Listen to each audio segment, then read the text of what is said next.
Je vais commencer par une question toute simple et pas très commune quand on parle de blockchain. Qui connaît Henrietta Lacks? Vous rigolez, mais Henrietta Lacks est à l'origine de 11 000 brevets dans le monde. Henrietta Lacks est une dame qui est morte dans les années 50.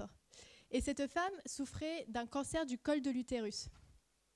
Pendant son hospitalisation, avant son décès, les chercheurs et les médecins ont prélevé, sans son consentement, des extraits de la tumeur.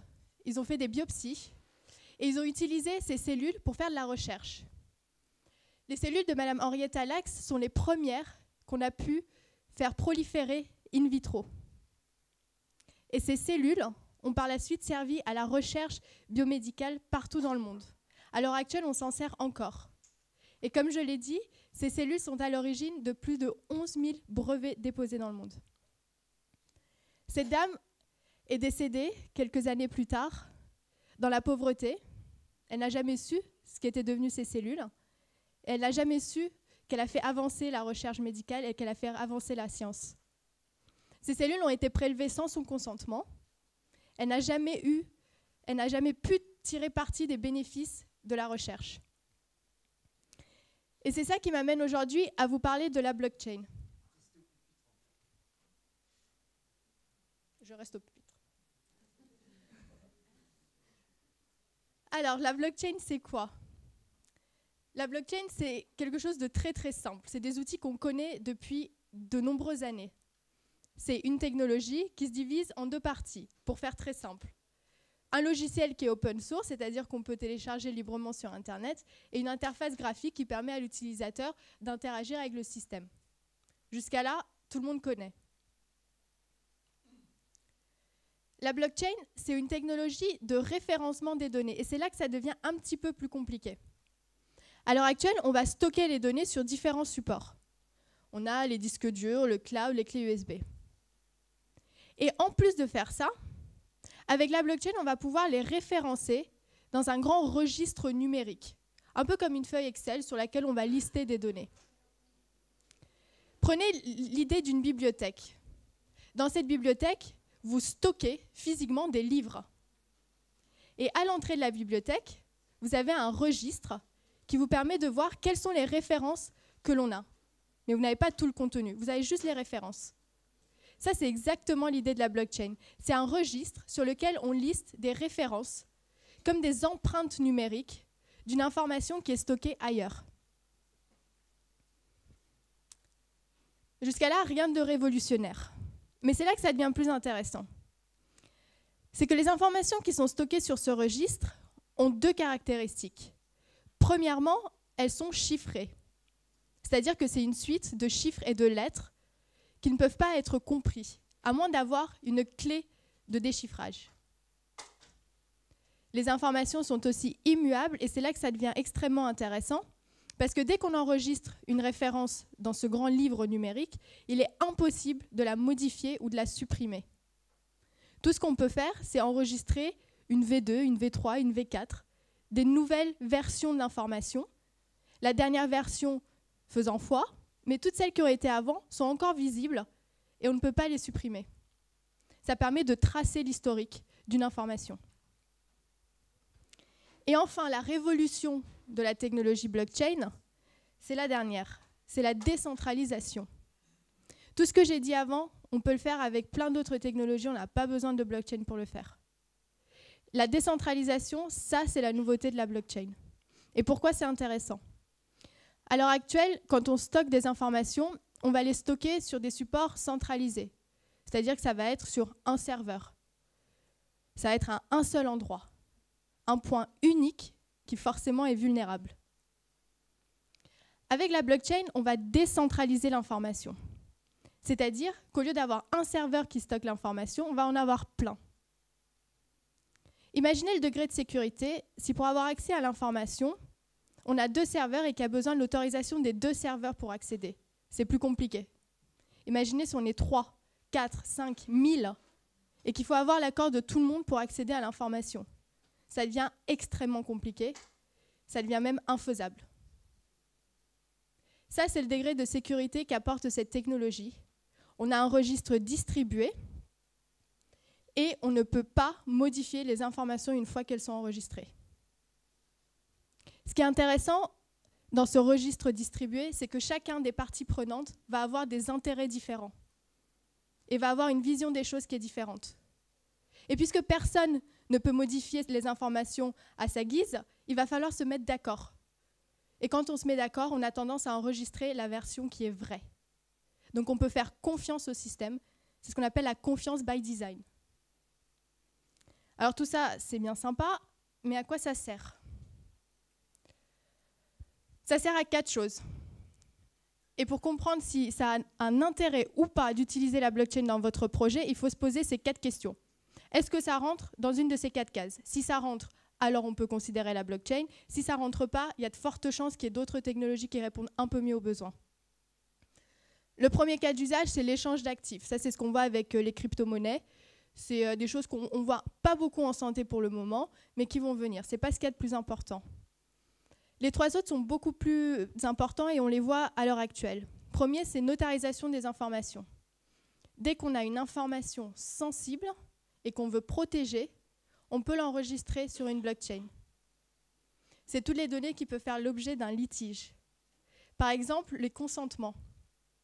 Un patient donne son consentement, on va l'enregistrer sur la blockchain, et si un jour, il revient à l'hôpital en disant « Ah non, non, mais moi, je n'ai pas donné mon consentement, c'est pas vrai », on va pouvoir prouver que ça a été le cas, et que ça a même été fait à telle heure, tel jour. Ça enlève énormément de problèmes. Pareil pour les ordonnances. Quand on vient renouveler une ordonnance, on veut pouvoir prouver que ça a été fait un certain nombre de fois et que le patient n'a pas abusé de ce renouvellement. Troisième cas d'usage, l'automatisation des processus sensibles avec un outil qu'on va sûrement décrire tout à l'heure, qu'on appelle les smart contracts. Ce sont finalement ni des contrats ni particulièrement smart, mais ça permet en fait d'automatiser des processus. Dès qu'on a une étape N+1 qui est dépendante de l'étape N, on peut l'automatiser grâce à ces lignes de code. C'est-à-dire, si le patient donne son consentement, alors il est inclus dans l'essai clinique. Ce type de mécanisme. On peut faire pareil pour les remboursements. Si le patient envoie sa feuille de soins, alors il est remboursé. Et enfin, la facilitation des flux d'informations. Ça va de soi. On travaille en réseau quand on travaille avec la blockchain. Donc dès qu'on veut créer un registre unique qui permet de lister des informations et qu'on veut rendre visible dans tout le réseau, on peut utiliser cette technologie. Donc voilà en grande partie ce que c'est que la blockchain pour les nuls, même si bon, je pense que vous avez un certain niveau quand même dans la salle, et comment on peut les utiliser en santé. Merci en tout cas de cette présentation, de venir nous rejoindre.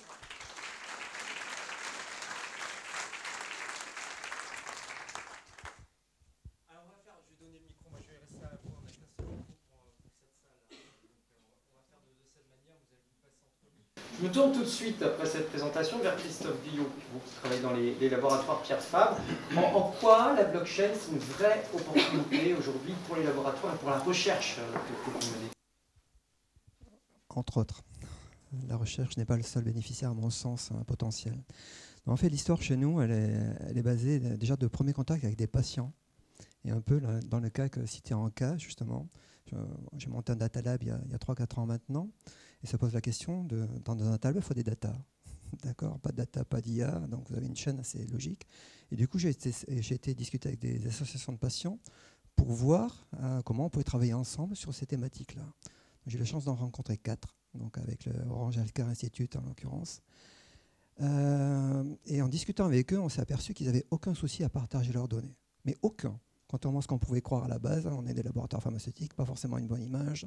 Donc des tas de choses, des tas de critiques, ou d'autocritiques d'ailleurs, qui ne sont pas forcément toujours fondées. Et en discutant avec eux, ils m'ont tous les 4, quel que soit leur âge, quelle que soit la pathologie, certains étaient atteints de pathologies très graves, ils m'ont tous dit, mais nous, pas de souci pour partager avec vous, pour travailler sur nos données. En revanche, vous allez nous assurer 2 choses. Premièrement, vous allez nous dire exactement ce que vous allez faire avec nos données. Exactement le cas de la dame cité tout à l'heure. Et deuxièmement, vous allez nous expliquer ce que vous en avez réellement fait, vous allez prouver ce que vous avez réellement fait de ces données. C'est simple à dire, hein. Là, pour le peu, les fils se sont touchés. Je dis, là, finalement, c'est un domaine d'emploi de la blockchain, pourquoi pas. Et ça continue comme ça. Aujourd'hui, il y a un IA Challenge qu'on anime lors des universités. On a eu un mal de chien à trouver des données qu'on pouvait partager en toute confiance, avec une traçabilité des avis, respecter la loi. Je vous le redis, pas de data, pas d'IA. D'accord. Et ben oui, mais c'est simple à dire, si ce n'est que c'est très compliqué à gérer. C'est très compliqué à gérer, surtout avec une loi qui n'est pas évidente. Donc du coup, effectivement, le domaine d'emploi de la blockchain me semblait relativement légitime, assez facile, parce qu'il amène un degré de confiance et de partage qui permet de faire ça. Le problème de fond, après, pour nous, ça a été de trouver comment expliquer ça. Parce que la blockchain, vue par Anka, c'est extraordinaire. Quand vous allez un tantinet plus loin, si vous voulez faire partir vos amis lors d'une soirée, vous commencez à leur expliquer comment fonctionne la blockchain en détail. Je vous garantis que vous allez gazer tout le monde et vous videz la salle assez rapidement. Donc justement, d'accord. Donc on a essayé chez nous de commencer à attraper le sujet par quelque chose de très ludique. Donc on a essayé de le gamifier. On a créé un jeu de plateau. J'aurais pu vous l'apporter aujourd'hui, ce n'était pas trop le lieu, mais ça aurait été avec grand plaisir. On a mélangé avec un cas, avec d'autres personnes, différentes thématiques pour prendre les concepts principaux de la blockchain, d'essayer de les matérialiser dans un jeu de façon à ce que n'importe qui, je pourrais prendre n'importe qui dans la salle, puisse jouer et comprendre ces grands concepts avec nos mots. De façon à ce que ça ne devienne plus l'obstacle technique, soit plus un problème, qu'on fasse plus partir nos amis, qu'on puisse jouer tranquille, rigoler, mais malgré tout apprendre et pouvoir modéliser. Voilà. Donc ça, c'est le challenge qu'on a aujourd'hui. Et le deuxième, ça va être d'avoir des choses concrètes à montrer, parce que la blockchain, c'est beau, tout le monde en parle, c'est compliqué, mais des choses réellement concrètes, il n'y en a pas beaucoup. D'accord ? On va en parler justement avec les gens qui sont autour de la table. Maintenant, il va falloir qu'on ait des choses concrètes pour qu'on puisse réfléchir sur nous, surtout le domaine d'emploi. Effectivement, les domaines d'emploi, il y en a en R&D, on en a parlé. Il y en a en logistique, on en parlait tout à l'heure avec Anka. C'est multiple et il va falloir qu'on soit très créatif justement pour savoir utiliser cette chaîne de confiance. Plusieurs choses que je retiens dans ce que vous nous avez dit, Christophe. D'abord, on a une réponse technologique, même si elle est encore en construction. Cette réponse technologique n'est pas aussi simple que les schémas que vous avez présentés Anka tout à l'heure, mais on a une réponse technologique, un outil qui répond à une demande sociétale. C'est ce qu'on a vu hier aussi dans les tables rondes. Les patients sont contents, sont heureux de vous donner des datas, de leur donner, de participer à des expériences, à condition qu'ils aient eux-mêmes un retour sur expérience, qu'ils puissent influencer un thème de recherche et qu'ils puissent avoir les données et savoir ce que l'on fait précisément des données. Ce qui est assez nouveau d'ailleurs dans le rapport entre patients qui participent à un essai thérapeutique et laboratoire pharmaceutique en face, au passage. Deuxièmement, ça répond aussi à une question des laboratoires qui est d'avoir de la donnée fiable. Et là, pour le coup, je suppose qu'avec la blockchain, il n'y a pas plus fiable que ces données que vous allez avoir. En quoi ça change d'ailleurs la fiabilité des données d'un point de vue technique par rapport aux données que vous avez déjà, que vous récupérez déjà? Alors, je vais faire attention à ce que je vais dire, là, pour le peu. C'est compliqué. On est dans un domaine très réglementé. Quand on sort un médicament, il y a des études cliniques, c'est très long. Et là, je crois que Thierry, qui est dans la salle, pourrait en parler bien mieux que moi. Il est là-bas, Thierry Escudier, donc, qui travaille sur les essais cliniques chez nous.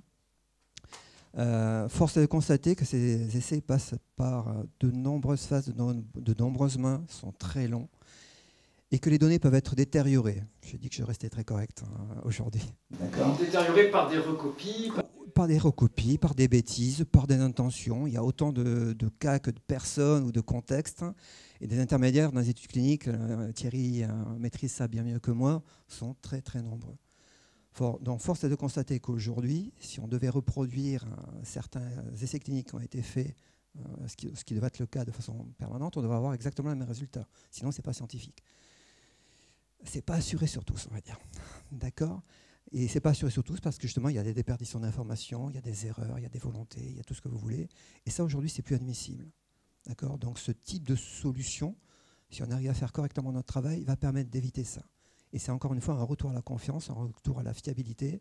C'est crucial pour tout le monde. C'est crucial pour les patients, c'est crucial pour nous. D'accord ? Donc pour tous les maillons de la chaîne, grosso modo. Il y a un élément que vous n'avez pas cité qui est important également, c'est que ça enlève quelques intermédiaires. Pourquoi les banquiers s'en occupent ? Parce que potentiellement, ça peut désintermédier et ça leur fait peur, donc ils s'en occupent. Nous, enlever les intermédiaires, ça peut être aussi intéressant. Pas tous, mais ça peut être aussi intéressant pour fluidifier la chaîne. C'est passionnant, on voit comment avec cette technologie, on est en train de changer les rapports sociétaux autour d'une question, les rapports humains autour de certaines manières de faire, et que là on est sur un cap qui est assez majeur. Aurélie Ball, vous travaillez chez Almeris, on va peut-être rappeler déjà en 30 secondes ce qu'est Almeris pour ceux qui ne connaissent pas. Est-ce que vous y faites aussi précisément? Alors, je suis depuis le mois de mars maintenant déléguée à la protection des données au sein du groupe Almeris, donc je pense que pas mal d'entre vous connaissent la partie tiers payant. Maintenant, il faut savoir aussi qu'on a développé un pan d'activité sur tout ce qui est sécurisation des données et confiance numérique, donc signature électronique, lettres recommandées électroniques et du coup maintenant conseil RGPD.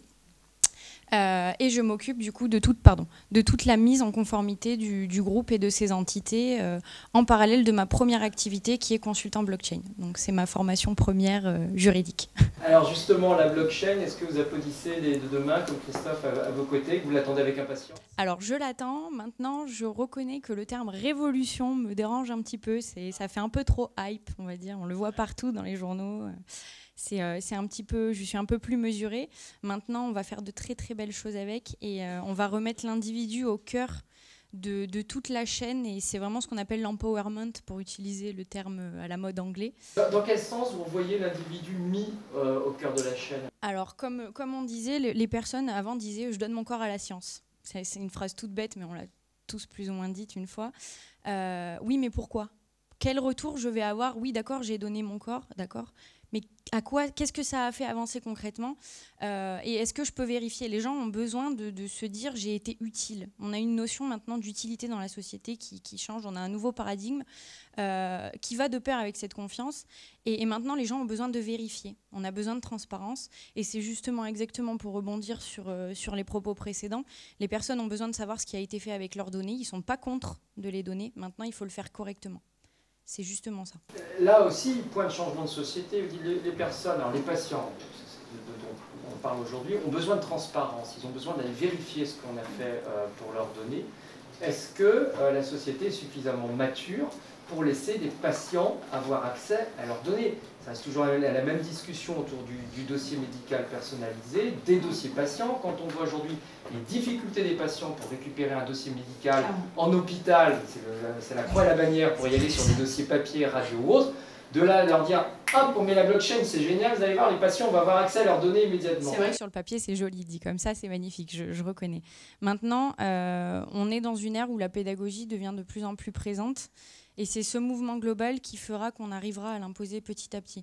Je ne dis pas effectivement qu'il faut aller expliquer à chaque personne individuellement ce qu'est la blockchain, qu'est-ce qu'un hash, comment ça marche, comment on lui donne sa clé, quel est le numéro exact. C'est pas comme ça qu'il faut aborder la blockchain. Faire de la blockchain pour dire je fais des choses compliquées, c'est pas le principe. Le principe, c'est d'en faire et des fois même de pas le dire. Mais pour que ce soit le mieux, honnêtement, je pense que on partage plus ou moins la même vision. Les meilleurs projets, des fois, sont ceux pour lesquels on ne sait pas qu'il y a de la blockchain en définitive. Vous êtes d'accord qu'il va y avoir quand même, pas technologiquement, mais culturellement, un sacré pas à faire, notamment dans un pays comme la France. Mais ça a commencé. Une table ronde où la Suisse nous explique que dans le canton de Genève, c'est le patient qui a accès à son dossier qui décide à qui il va donner les informations médicales. Ici, c'est encore quelque chose, c'est un sujet qui est tabou depuis 15 ans. Ça fait, oui, même une vingtaine d'années, je dirais, que c'est tabou et inaccessible, mais les mentalités commencent à changer et effectivement c'est avec des outils comme ceux-là qu'on arrivera à faire changer l'accessibilité et les réflexes des individus à vouloir accéder à tout ça. Alors si on ne veut pas tomber dans le côté hype de la blockchain que vous étiez en train de nous décrire tout à l'heure, on va quand même voir quelques inconvénients ou quelques peurs qu'entraîne la blockchain. Il y en a plusieurs. D'abord, il n'y a pas de référentiel. On est dans un cadre encore d'action relativement flou, si j'ai bien compris. C'est vrai. On a quand même malgré tout un gros effort français qui est mis en place au niveau du législateur, puisqu'il s'est saisi de la question et une commission a été ouverte avec un comité consultatif il y a peu de temps. Maintenant, est-ce qu'il faudrait réguler? C'est la toute première question qu'il faut se poser, parce que certes, on fait le constat que ça l'est pas, c'est normal, c'est nouveau, mais la première question à se poser, c'est est-ce que c'est opportun en définitive? Toutes les lois qui sont faites trop vite ne sont pas forcément les meilleures, et en l'occurrence, je pense que en plus, avec l'arrivée du RGPD qui vient nous complexifier tout ça, c'est peut-être encore tôt pour prendre des positions trop strictes et qu'on puisse après être enserré justement dans un modèle trop restrictif. Alors RGPD, parlons-en justement, parce que ça c'est vraiment intéressant. Le principe, c'est quand même que j'ai accès à mes données, que je peux décider de les effacer, de demander à un opérateur de les effacer. Là, pour le coup, ça me semble assez antinomique vis-à-vis de la blockchain. Comment est-ce que les deux peuvent être compatibles? Alors justement, en général, quand on parle blockchain et RGPD, les gens disent « Ouais, non mais il y a le droit à l'oubli, c'est pas possible, on s'arrête là ». Le problème, c'est qu'il ne faut pas voir la blockchain comme l'ennemi juré des données de santé ou même du RGPD. Il faut voir comment on peut mettre cet outil au service d'eux. C'est ce que je disais tout à l'heure, c'est ennemi ou outil. On est dans le cadre où effectivement, la blockchain est un registre. Le RGPD impose de tenir un registre. Tiens, effectivement, on a un premier point de touche. Après, effectivement, le droit à l'oubli, oui, c'est un obstacle. Pour l'instant, c'est un obstacle. Il y a des débuts de solutions qui sont portés, pas dans le secteur de la santé. Effectivement, on est dans le cadre de données sensibles, donc je ne vais pas vous dire aujourd'hui de tous mettre des données de santé sur la blockchain, sinon ce ne serait pas très correct de ma part. Maintenant, il y a des débuts de solutions. Pour l'instant, la majorité des projets qui sont dans ce cadre-là, et je pense qu'Anka pourra le confirmer mieux que moi, se basent sur des stockages en dehors de la blockchain, avec des bases de données, ce qu'on appelle off-chain. C'est une solution qui est pour l'instant majoritairement optée par la plupart des acteurs santé. Dans d'autres secteurs, par contre, on assiste à des débuts de solutions trouvées avec des jeux de clés, des triptyques de clés, par exemple, pour revenir aux clés asymétriques qu'on avait exposées tout à l'heure. Donc voilà, on est au début. Il faut savoir que oui, pour l'instant, effectivement, c'est un obstacle, on ne peut pas faire ce qu'on veut, mais il faut laisser du temps au temps et il faut voir la technologie mûrir un petit peu pour qu'on puisse trouver des meilleures solutions. Ça veut dire qu'à terme, on peut imaginer quand même une blockchain où je vais pouvoir effacer mes données, je vais pouvoir rendre mes données anonymes, même si c'est à l'inverse, où je vais pouvoir ne pas être tracé totalement dans ce que je fais, même si c'est à l'inverse de l'esprit qu'on a décrit tout à l'heure. Alors, anonymisation, c'est un gros mot qui fait peur à beaucoup. Le RGPD n'a pas facilité ça en plus. Aujourd'hui, on ne peut pas parler d'anonymisation totale. Ce qu'on appelle anonymisation au sens du RGPD, c'est une désidentification absolument irréversible. Droit à l'oubli. Total. Voilà.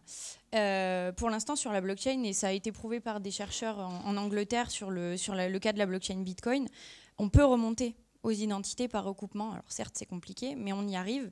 Donc on peut plus parler de pseudonymat que d'anonymat pour l'instant. Donc en l'état actuel, je peux pas m'engager en disant qu'effectivement c'est de l'anonymat et on peut rêver d'une blockchain santé parfaite. Peut-être qu'un jour on y arrivera. C'est un gros point d'interrogation aujourd'hui. Et là, on est aussi sur des interrogations qui ne sont pas technologiques, mais qui sont aussi sociétales. Et juridiques à la fois. Juridiques, bien sûr. Que sont les données.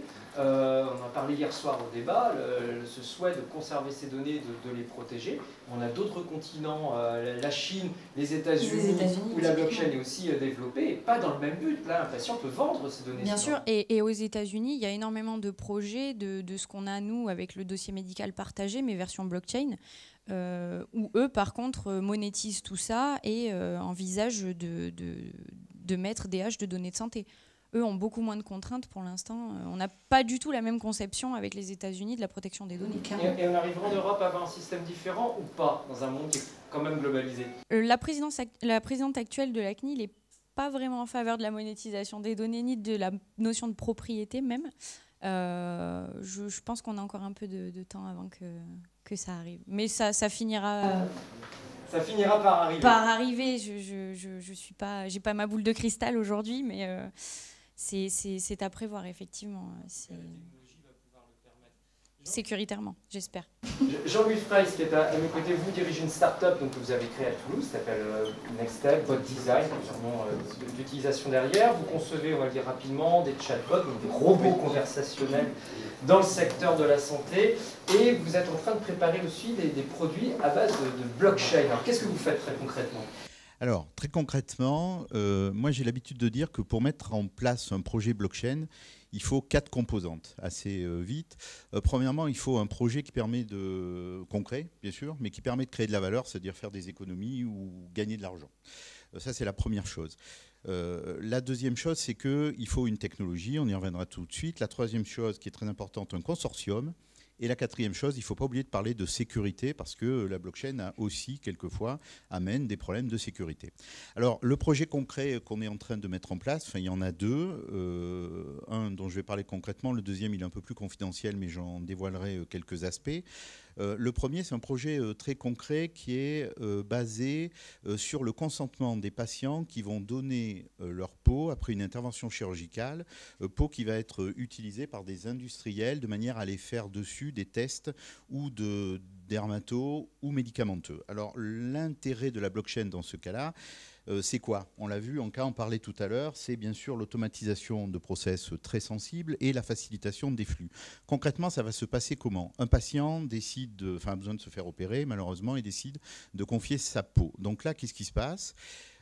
Avec un outil, alors chatbot ou autre, ça c'est pas la question du jour, on va lui proposer de faire une signature électronique de consentement. On va lui expliquer de manière simple et électronique ce qu'on va lui faire et on va lui proposer de signer. Et ce consentement, il va être intégré dans un bloc de la chaîne. Alors, là, je vous interromps parce que c'est important ce que vous dites aussi, là, d'un point de vue opérationnel et culturel. Vous dites, on va expliquer, puisque de toute façon, il va faire un consentement électronique, on va lui mettre une tablette, un mobile, un téléphone, peu importe sous les yeux, on va lui demander, je sais pas, une empreinte digitale ou autre, ou une signature dessus. Donc il y a un moment, il est obligé de se poser et de signer. Culturellement, ça veut dire que vraiment, vous expliquez au patient ce que vous êtes en train de faire, ce qu'il va lui être fait, qu'on a un consentement qui lui est demandé et qu'on lui demande de faire un acte. C'est pas le papier qu'on vous glisse entre 18 papiers que vous êtes en train de remplir à l'hôpital et vous n'êtes pas rendu compte, vous avez signé un consentement dessus. Parce que c'est le support et la méthode qui changent. Mais aujourd'hui, c'est ce qu'on fait déjà. Sauf qu'on a du mal à prouver qu'on l'a fait comme il faut. Et quelquefois, le patient, quand il a beaucoup de choses à lire, c'est un peu compliqué. La 17 page que vous signez, vous avez rempli votre nom, votre prénom, votre numéro de sécu, vous ne vous rendez pas forcément compte de ce que vous faites. Mais tu vois, ce qui est sûr, c'est que le RGPD amène une chose aujourd'hui également, c'est qu'on dit, OK, on explique, mais il faut expliquer de manière compréhensible. Et moi, je trouve que ça change complètement. Et d'ailleurs, on voit que sur les sites Internet, il y a des choses qui bougent aujourd'hui. Donc, premier acte, le patient, il va signer de manière simple et après avoir compris le consentement. Donc ça va aller dans un bloc. Deuxième acte de la chaîne, le patient, il est opéré. Et donc là, évidemment, le chirurgien, pour opérer le patient, il a besoin de savoir s'il y a bien le consentement. Et ensuite, une fois qu'il va avoir opéré, il va y avoir un compte-rendu opératoire. Donc là, tout ça va être, alors on ne va pas rentrer dans le détail, non pas stocké sur la blockchain, parce que comme on l'a dit tout à l'heure, la blockchain, ce n'est pas un endroit de stockage, ce n'est pas un endroit où on va mettre des milliers de kilooctets de données, ils vont être stockés à côté, mais en tout cas, c'est la transaction qui va être, et on va pouvoir voir que la transaction a été effectuée. Et troisième chose, derrière, on a un industriel qui a besoin, lui, de savoir si le patient a bien été opéré, s'il a bien donné son consentement pour pouvoir utiliser la peau. Et là, du coup, soit on a des systèmes qui vont lui permettre d'interroger ces faits-là via la blockchain, ou alors, par un smart contract, il peut être prévenu directement. Et là, ça fait un smart contract, pareil, d'amener des nouveaux termes, on va le définir, c'est quoi un smart contract? Un smart contract, c'est, je dirais, un développement automatique d'une action, c'est-à-dire si j'ai bien fait ça, eh ben, je déclenche quelque chose. Alors ça peut être, je déclenche un paiement par une assurance, un paiement peut-être un jour par l'assurance maladie. Donc ça, c'est la définition du smart contract, c'est-à-dire qu'il n'y a personne qui est obligé de valider chaque ligne et dire « Ah, on a bien coché toutes les cases, donc on peut payer ». Donc le smart contract, enfin quelqu'un le définira peut-être mieux que moi, mais en tout cas, moi c'est le sens que je lui donne. Du coup, là on a bien ces acteurs qui ont un intérêt commun à avoir de l'information, et donc cette information peut être partagée sur la blockchain. Alors après, il faut une technologie, donc nous, on n'a absolument pas de technologie dans ce domaine, on s'appuie sur une structure qui est à Montpellier, qui fait de la blockchain depuis des années sur la mobilité, à partir de la technologie qui est issue de Linux, qui s'appelle Hyperledger, donc bon, c'est des choses qui marchent. On n'a pas de souci par rapport à ça et on n'est pas sur la preuve de travail comme on est dans le Bitcoin, mais sur la preuve d'enjeu. Et ça va me amener directement au sujet suivant, qui est le consortium. Puisque évidemment, pour qu'une blockchain fonctionne, il faut un consortium. Alors qu'est-ce qu'on appelle consortium? Un consortium, c'est une communauté. Alors une communauté de quoi? Une communauté de personnes morales, en l'occurrence, chacune des personnes morales possédant un serveur qui va évidemment permettre de valider et de crypter les éléments qu'on va mettre dans la blockchain. Et pourquoi on parle de consensus et pourquoi on parle de communauté? Parce que dans la preuve d'enjeu, pour que le smart contract, enfin pour que le bloc de la chaîne soit validé, il va falloir que plus de la moitié de la communauté soient d'accord. Et du coup, c'est là où on a besoin de créer une communauté qui ait du sens. Donc aujourd'hui, nous, c'est un projet qui démarre. Donc cette communauté, on est en train de la constituer. Donc la communauté, elle n'a pas forcément besoin d'avoir des objectifs communs, parce que alors si on a besoin d'avoir une communauté qui a que des objectifs communs, on s'en sortira pas. Après, il faut avoir dans les phases de test, une volonté commune de prouver que ça fonctionne. Donc là, nous, notre consortium, il va comporter plusieurs établissements hospitaliers au niveau de la France. C'est un projet français, mais qui démarre en Occitanie. Plusieurs établissements hospitaliers. Tant que je n'ai pas d'accord écrit, vous me permettrez de ne pas citer les noms dans un premier temps, mais on pourra en discuter en aparté. Deuxièmement, au moins un laboratoire pharmaceutique qui n'est pas très loin d'ici. Troisièmement, des associations de patients, parce que nous, dans notre conception de la blockchain, elle est partie, vous l'avez compris, autour d'un projet concret avec, au démarrage, le patient. Et donc, pour ça, on doit inclure des associations de patients à l'intérieur, nationales, et on est en discussion avec ces personnes-là actuellement. Plus après, des institutionnels. Alors institutionnels, ce sont des gens qui vont rassurer, parce que là, on va dire, ah oui, mais le patient, il a un intérêt dans l'affaire, le laboratoire pharmaceutique peut-être, l'hôpital peut-être. Donc du coup, il faut quand même qu'il y ait ces institutionnels. Alors ça amène aussi un élément rapide, qui est le tiers de confiance. Puisque avant, le tiers de confiance, dans une solution et structuration centralisée, c'est lui qui contrôlait les opérations. Avec la blockchain, on déporte la chose. Le tiers de confiance, lui, qu'est-ce qu'il devient? Il a la clé de la maison blockchain. C'est-à-dire qu'il va faire quoi? On a parlé de consortium et de consensus tout à l'heure. C'est ce tiers de confiance qui va agréer les membres du consortium, qui va agréer, membre du consortium égale mineur, j'aurais dû le dire tout à l'heure dans le langage courant. Donc c'est lui qui va agréer le nombre de personnes qui vont pouvoir miner.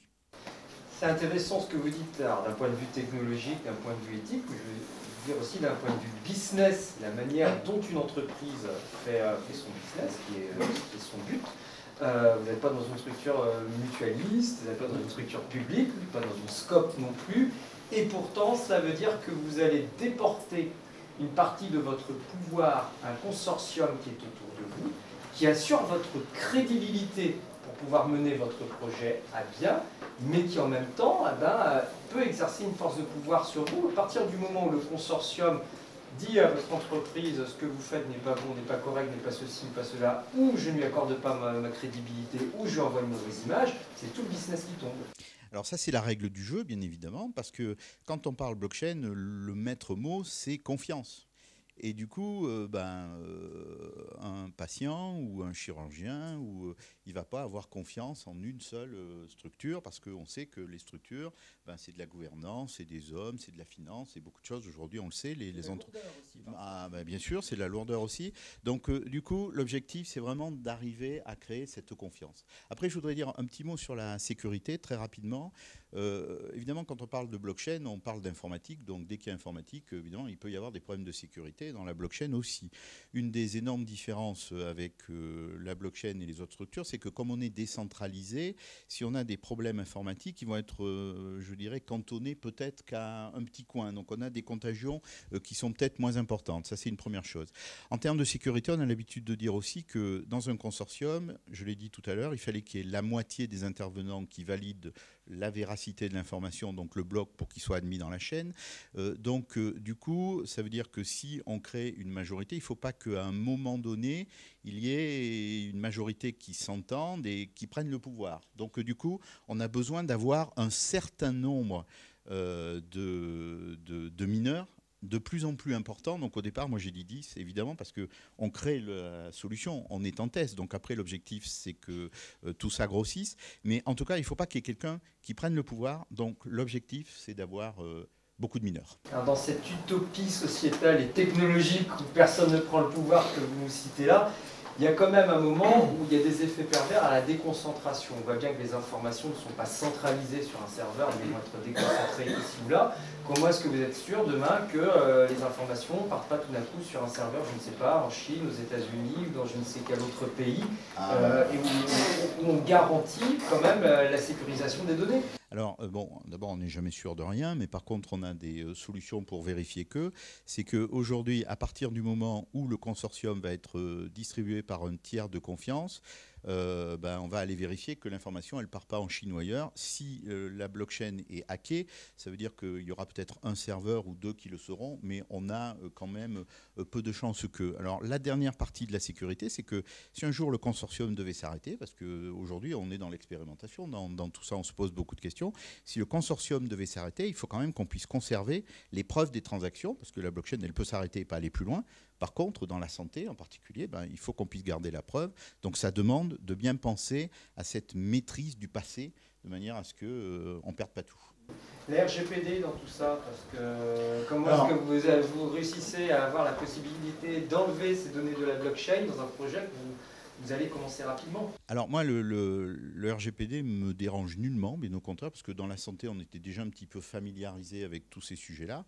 Ça ne me dérange pas dans la mesure où, on l'a dit tout à l'heure, la blockchain, elle n'est pas faite pour stocker des informations, elle est faite pour stocker des preuves de transaction. Donc du coup, la blockchain, c'est le squelette, il y a les transactions sur le squelette, et puis on a du stockage chez des hébergeurs agréés de données de santé en France. Du coup, si un patient nous demande d'oublier ses données ou de ne plus les communiquer ou de ne plus pouvoir les consulter, on coupe la chaîne. Alors c'est un peu réducteur, hein, c'est pas aussi simple que ça. Mais en tout cas, on coupe le chaînon entre... le squelette de la blockchain et le stockage de la donnée, et du coup, on n'a plus accès. Et là, on peut effacer la donnée du patient chez l'hébergeur agréé de données de santé. C'est-à-dire qu'on gardera la mémoire des actes qui ont été effectués, mais pas ce qu'il y avait à l'intérieur de ces actes. C'est la loi. Comment réagissent, le fond du problème, il est là aussi, comment réagissent ces soignants par rapport à ce type de blockchain que vous mettez en place? On a beau dire le papier ça permet de faire des erreurs ou autres, mais le papier ça a du bon parce qu'il y a des choses qui se gomment, il y a des choses qui se mettent de côté plus ou moins volontairement. Avec la blockchain c'est plus possible. Alors le numérique et les soignants, c'est un vaste sujet, mais en tout cas les soignants ils ne sont pas du tout hermétiques au numérique. Les soignants ils ont besoin de quoi? De choses qui ne leur font pas perdre du temps. On était il n'y a pas très longtemps avec Olivier dans un bloc opératoire où justement on parlait de ces sujets-là, parce que des fois on est reçu pour travailler dans les blocs opératoires. Et l'anesthésiste avec qui on travaille, lui il fait son compte-rendu d'anesthésie sur un papier, on lui dit mais enfin quand même bon sang, il y a peut-être des solutions plus simples. Et lui il nous dit pourquoi pas, mais trouvez-moi des solutions qui ne vont pas me faire perdre de temps, parce que moi c'est encore plus simple de gratter sur mon papier que de rentrer sur une application, de machin. Donc de toute façon aujourd'hui moi je trouve dans le domaine du numérique, on a deux challenges, c'est de donner aux gens des outils qui sont faciles, mais alors vraiment faciles et interconnectables. Et quand on a ça, croyez-moi qu'on progresse vite. Anka Petré, pour vous qui êtes soignante, parce que vous êtes pharmacienne, je rappelle, au départ, ce qui est intéressant pour qu'une technologie pointe, c'est qu'elle réponde à des besoins culturels derrière les personnes qui vont utiliser cette technologie, pas aux technologues qui se sont fait plaisir en l'imaginant. La question des soignants, alors Jean-Yves Fraisse me dit ça évite de gratter du papier, on va gagner du temps. Certes, c'est un argument, mais c'est pas que ça. Si je fais le parallèle, par exemple, avec le domaine du social, si on rentre un peu dans la santé, on a demandé aux travailleurs sociaux aujourd'hui d'écrire des fichiers informatiques. Pourquoi on prend telle ou telle décision qui peut aller jusqu'au placement d'un enfant dans une autre famille. Ce ne sont pas des décisions qu'on prend à la légère. Et dans certains conseils départementaux, on s'est aperçu qu'à partir du moment où on a demandé à des travailleurs de justifier par écrit des décisions qu'on prend par papier ou autre, l'écrit disparaît complètement. On ne veut pas taper sur le clavier sa décision parce qu'on engage une responsabilité forte et que culturellement, le choc il est trop fort. Est-ce que vous n'avez pas la peur que la même chose se passe du côté des soignants? On peut avoir intérêt à ne pas tout écrire sur des décisions qu'on prend. Oui, c'est tout à fait juste. Et je pense que justement, un autre concept qui apparaît avec la blockchain, c'est cette question de responsabilité. C'est qu'au-delà du papier, au-delà du numérique, là, on va savoir qui a fait quoi à quel moment. Par exemple, on en parlait tout à l'heure dans une supply chain, on va savoir qui a reçu la palette en dernier, qui a fait la transaction, et s'il y a un problème, on va savoir qui on pointe du doigt. Donc c'est sûr, tout le monde n'est pas très heureux d'avoir cette transparence. Les enregistrements des conversations au SAMU ne plaisent pas non plus à tout le monde, surtout quand on les ressort derrière. Oui, tout à fait, c'est le problème. Mais après, je pense qu'il faut voir ça différemment aussi. Il faut le voir du côté du patient, parce que évidemment, les soignants ont des contraintes, mais les patients veulent aussi avoir plus de visibilité sur ce qui est fait. Par exemple, nous, on travaille là sur un projet avec un établissement de santé privé qui veut garantir à ses patients que les informations qu'ils donnent à cet établissement de santé sont utilisées au sein du réseau uniquement et au sein des prestataires et au sein des plateaux techniques, que ces informations ne sont pas transmises ailleurs et surtout que ces informations sont bien sécurisées et qui respectent les contraintes et les désirs du patient qu'il a exprimés initialement. Donc en fait, l'idée qui est là derrière, c'est aussi de contractualiser, et je sais que beaucoup de personnes n'aiment pas ça, la relation entre le patient et le médecin.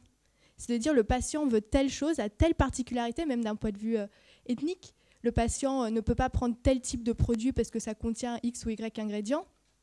Ça, il faut pouvoir prouver que derrière, on n'a pas fait n'importe quoi et qu'on a bien respecté les souhaits du patient.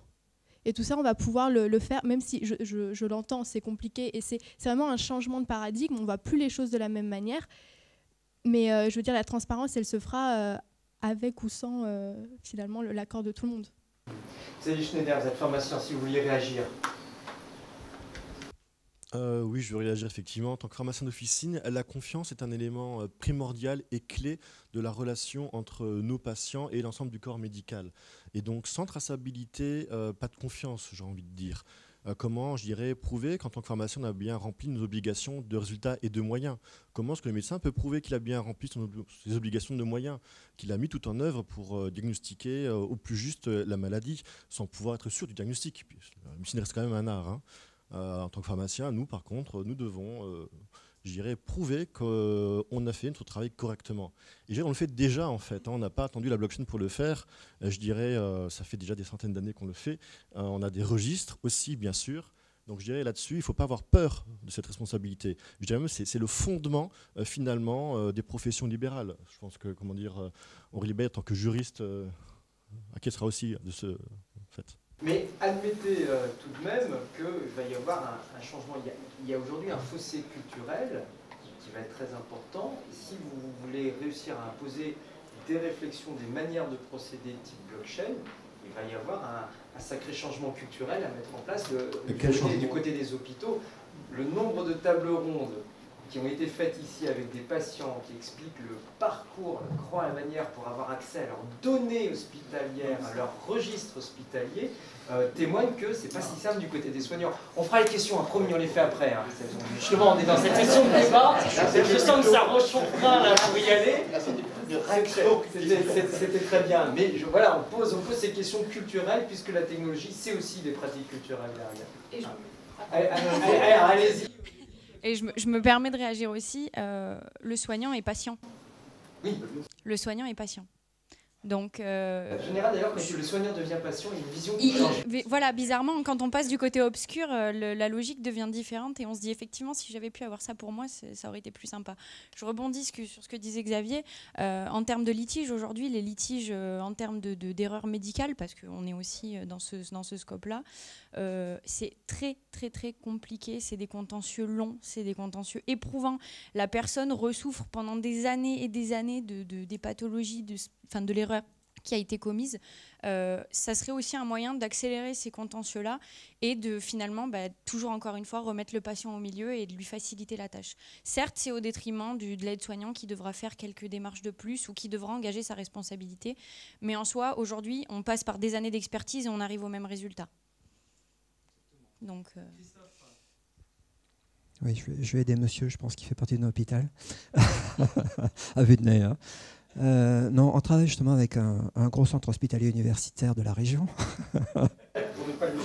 et des médecins. Donc un médecin qui est à l'origine d'une grande action pour récupérer des data patients pour aller travailler à NIA et tout ce qui suit.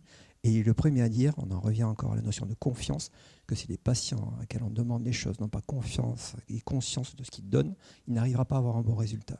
Donc il est le premier, c'est un praticien, il est toujours un neurochir en urgence, donc il bosse, hein, il n'y a pas de souci, mais il est le premier à dire qu'il a besoin de ça, même si ça permet de mieux le contrôler, ça permet également effectivement de prouver tout ce qu'il a fait, et c'est autant de bénéfices que de petits inconvénients de son point de vue. Voilà, c'est ses paroles, je peux mettre quasiment les guillemets. Non, mais on est dans des changements culturels. Xavier Schneider, vous qui êtes pharmacien, expliquez-nous en quoi la blockchain elle vous intéresse, pour vous qui regardez pas seulement que la pharmacie, mais les startups et le digital dans la santé de manière générale. Je dirais que la blockchain m'intéresse pour l'ensemble de niveaux évoqués au-dessus de moi. On peut trouver des applications en pharmacie d'officine, en entreprise aussi. Par exemple, l'automatisation du traitement des contrats entre finalement les mutuelles, les patients et les professionnels de santé permettrait de gagner un temps énorme. Ça me ferait gagner, je dirais, au niveau de mon entreprise, de l'officine, je dirais facilement 2 jours hommes ou femmes, dans l'inclusion, ce qui permettrait de redistribuer du temps au niveau du patient, notamment dans le cadre des bilans partagés de médication. Bien partage de médication qui demande un consentement éclairé du patient aussi. Donc là aussi, comment le tracer, comment le prouver. Donc à chaque fois, on s'aperçoit qu'il y a des besoins de traçabilité. On parle aussi de l'échange des données de santé. Et le plus important à comprendre là-dessus, c'est que cette notion de traçabilité, on va pouvoir savoir effectivement qui a accès à quelles données quand et pourquoi il a eu accès. J'ai fait une expédition en Estonie où là, tout le monde finalement peut avoir accès aux données de santé, sauf que si il n'a pas de justification en face, c'est du pénal. Donc voilà. Donc tout de suite, ça clarifie tout d'un seul coup. En termes pour vous alors c'est facile, de pharmacie pure, de suivi des médicaments, il y a des choses qui sont en blockchain sur la provenance des médicaments eux-mêmes. Alors, on a un grand sujet avec l'industrie pharmaceutique, nos éditeurs de logiciels informatiques sur la sérialisation, c'est-à-dire la capacité de pouvoir dire que tel patient, on lui a délivré tel médicament de tel lot, avec même tel numéro de boîte unique, et de pouvoir retracer toute la chaîne du médicament, dans le cadre de la sécurisation du médicament.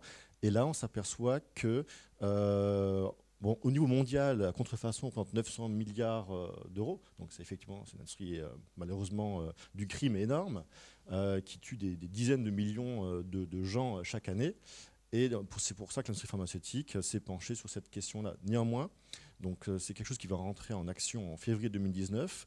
Nos logiciels informatiques ne sont pas encore prêts pour traiter tout ceci, puisque ça demanderait, tout est centralisé, donc des millions d'accès, nos 22 000 pharmacies françaises, par exemple, rien qu'en France, avec plusieurs collaborateurs qui traitent une ordonnance avec plusieurs médicaments à la fois, vont devoir désidentifier ces médicaments-là, c'est-à-dire les retirer de la base de données centralisée pour dire qu'ils ont été donnés aux patients. Voilà. Et donc ça pose des problèmes technologiques qui ne sont pas résolus à ma connaissance, enfin, je ne crois pas, ou en tout cas choses qui se mettent en place, mais bon. Et la blockchain pourrait être une réponse à ce niveau-là et pourrait même aller jusqu'à, je dirais, tracer les matières premières, d'où viennent-ils, par où sont-ils passés, par quels pays sont-ils passés. Donc je dirais là encore une fois, on mettrait de la transparence en fait sur des produits, des médicaments, donc avec des usages importants et vitaux sur leur provenance, sur leur qualité. Donc là, je dirais encore, c'est un grand mouvement de transparence. Vous me disiez aussi, il ne faut pas oublier le pharmacien, des fois qu'un distributeur de médicaments, le pharmacien, il sait de voir quand même son patient de manière globale, il peut lui donner aussi des conseils de vie, d'hygiène de vie, nutrition ou autre. Et là, avoir une chaîne réellement partagée, ça facilite votre travail en officine. Je dirais entièrement, en tant que pharmacien, on fait des dizaines d'opinions pharmaceutiques par jour qui ne sont pas tracées, pas valorisées. Donc là, il y a tout un travail silencieux que nous faisons dans l'ombre qui mériterait, je dirais, d'être mis en lumière et d'être évalué. En fait, aussi un grand problème dans le monde de la santé en général, c'est le manque d'évaluation finalement de grand nombre d'actes médicaux, paramédicaux, pharmaceutiques. Parce qu'il faut toujours effectivement penser, la blockchain nous y force presque à penser en écosystème en fait au bénéfice du patient. Moi, je voudrais juste faire une remarque quand même. Je suis pharmacien aussi, je viens de l'industrie pharmaceutique. Je veux bien qu'on dise que la blockchain va tout révolutionner. Bon, ça va amener une couche de plus. Mais enfin, quand même, on a une garantie de fiabilité des médicaments. Elle n'est pas parfaite, je suis d'accord, mais enfin, on ne part pas de zéro. Alors après, on doit progresser parce qu'il y a de la contrefaçon. C'est indéniable, on est d'accord. Mais moi, je veux quand même dire qu'en Europe et dans d'autres pays, on a quand même une fiabilité de ces choses-là qui est loin d'être négligeable. Je peux encore rebondir là-dessus. Effectivement, Jean-Louis a raison. En France, il n'y a pas de contrefaçon de médicaments parce qu'à chaque je dirais, niveau de la chaîne de confiance, la sécurité du médicament, il y a un pharmacien qui engage son diplôme, qui engage sa responsabilité, donc, en fait. à la fois au civil et au pénal, sur la qualité du médicament qui est délivré en France. Ce n'est pas le cas, évidemment, si un patient a envie d'acheter un médicament sur un site internet qu'il pense être une pharmacie d'officine française et qui ne l'est pas. Là aussi, la blockchain permettrait de certifier en fait que c'est bien une pharmacie d'officine française et pas, je dirais, un site quelque part dans un pays fiscalement arrangeant, par exemple. Et à titre personnel, qu'est-ce qui vous plaît vous, dans cette philosophie de la blockchain, le fait d'avoir ce pouvoir qui est complètement déconcentré, cette autre manière d'appréhender les données? Alors, à titre personnel, ce qui me plaît, c'est cette notion de désintermédiation. Alors là, on n'est plus tout à fait dans le consortium tel que le décrivait Jean-Louis, mais on est plutôt, je dirais, dans un écosystème globalisé, finalement, où chaque individu va partager le pouvoir avec l'ensemble de la collectivité. Vous parlez de SCOP, on peut parler par exemple des SCIC, des sociétés coopératives d'intérêt collectif. On peut imaginer que demain, prenons l'exemple que tout le monde peut comprendre et que celui donc, des taxis, on peut imaginer que demain, je dirais, on soit tous propriétaires à côté partagé en fait de véhicules autonomes qu'on mettrait à disposition les uns des autres et qui seraient du coup gérés par une blockchain et où les revenus seraient distribués de manière équitable suivant l'usage qui est fait de ces véhicules. Voilà. On peut imaginer des tas de développement. Voilà, c'est effectivement, je dirais, c'est le pouvoir à la collectivité quelque part. Aurélie ou Anka, vous vouliez réagir?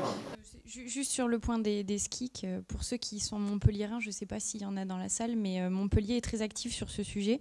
Ce n'est pas dans le domaine de la santé, effectivement, mais la métropole de Montpellier est en train de travailler sur ce sujet pour remettre une nouvelle gouvernance de la donnée sur les données de la ville, avec tout ce qui est compteur connecté, compteur d'eau, voilà. Donc c'est très actif de ce côté-là, et c'est pareil, c'est toujours le même but, remettre le citoyen au milieu. Réagir à ce que vous disiez, parce qu'en effet, Montpellier, c'est les SCIC, et c'est très important dans le domaine de la blockchain. Nous, on travaille justement avec une des sociétés de blockchain montpelliéraine. Et pourquoi? Parce que quand on a discuté en premier avec ces gens-là, ils nous expliquaient la chose suivante, c'est qu'aujourd'hui, évidemment, il y a des très gros acteurs qui proposent de la blockchain, mais il y a aussi des startups. Et du coup, une structure qui irait avec une boîte qui n'existerait plus 2 ans après, c'est clair que dans la donnée, ça poserait un problème.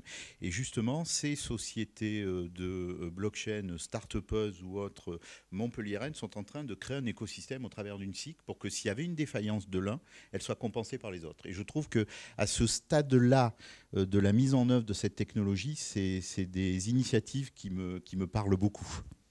En cas, je voudrais savoir, vous travaillez avec des hôpitaux, votre société de consulting. Aujourd'hui, vous voyez quel changement dans ce que vous mettez en place? Est-ce qu'ils sont réceptifs à la blockchain? Quel projet concret et à quel terme? Alors nous, on a une chance qui est quand même énorme, c'est qu'on travaille avec un établissement de soins qui vient de se créer. Donc c'est-à-dire qu'on met en place toute l'architecture numérique de cet établissement. Donc on le met en place avec les derniers outils que l'on a, et c'est quelque chose qui est très avancé. Après, je ne pense pas que les hôpitaux soient réfractaires à cette idée, parce qu'on en a discuté avec eux et ils sont prêts à mettre en place des études pour voir si traiter des données ou traiter des consentements avec la blockchain, c'est aussi, voire plus efficace que la façon actuelle de le faire. Mais c'est juste que les systèmes d'information à l'heure actuelle ne sont pas forcément très flexibles, ne sont pas forcément faits pour pouvoir y agréger la blockchain. Donc c'est plutôt un travail de longue haleine. Et c'est pas quelque chose qu'on va voir demain apparaître dans les hôpitaux. Demain, vous n'allez pas voir votre médecin, il va vous dire signez votre consentement sur la blockchain. Ça va pas arriver tout de suite. Mais par contre, ce qu'on peut voir arriver assez rapidement, c'est des cas d'usage qui sont beaucoup plus précis et dont finalement personne ne parle, parce que c'est ceux qui sont aboutis. Et comme on le disait tout à l'heure, les choses les plus abouties, on n'en parle pas. Alors par exemple, si on veut citer 2-3 exemples. Alors par exemple, dans un hôpital aux États-Unis, il y a des hôpitaux particuliers qui traitent les vétérans américains. Et ces hôpitaux-là, en fait, font la promesse de prendre en charge le patient dans un délai de 14 jours à partir du moment où il se présente à l'accueil. Et il y a des listes d'attente qui sont mises en place. Et d'un point de vue légal, ils sont obligés de respecter ce délai. Et il y a eu un scandale aux États-Unis en 2014 parce qu'il y a plein de patients qui ont attendu des mois et des mois pour être pris en charge et une quarantaine d'entre eux sont décédés. Donc il y a eu une enquête et on s'est rendu compte que ces listes d'attente étaient manipulées pour faire rentrer les délais des patients dans le délai de 14 jours, même si eux avaient attendu beaucoup plus longtemps. Ces listes d'attente étaient stockées de manière hyper sécurisée, avec vidéosurveillance et tout ce que vous voulez. Donc c'était presque impossible de les falsifier. Et pourtant, ça a été fait. Donc il y a une start-up aux États-Unis qui allait voir ces hôpitaux et qui leur a proposé de stocker ces données sur la blockchain. Et depuis, on n'a plus ce problème-là. Mais personne n'en a entendu parler. Ça n'a pas été hyper médiatisé et pourtant, ça a eu un réel impact. Et en fait, c'est sur ce genre de petites solutions en fait, que c'est intéressant de travailler parce qu'on est dans un écosystème qui est réduit. On n'est pas là en train d'essayer de relier 50 000 hôpitaux dans le monde. C'est très petit. Et c'est là, en fait, on va pouvoir prouver que la technologie fonctionne. On a des réels cas d'usage. Et les personnes qui vont tester ça vont être d'accord avec le fait que ça a un intérêt. Si on essaye de faire des choses trop grandes, trop ambitieuses et qui n'ont pas de sens, on va se dire, bon, bah, la technologie ne marche pas et on va s'arrêter là.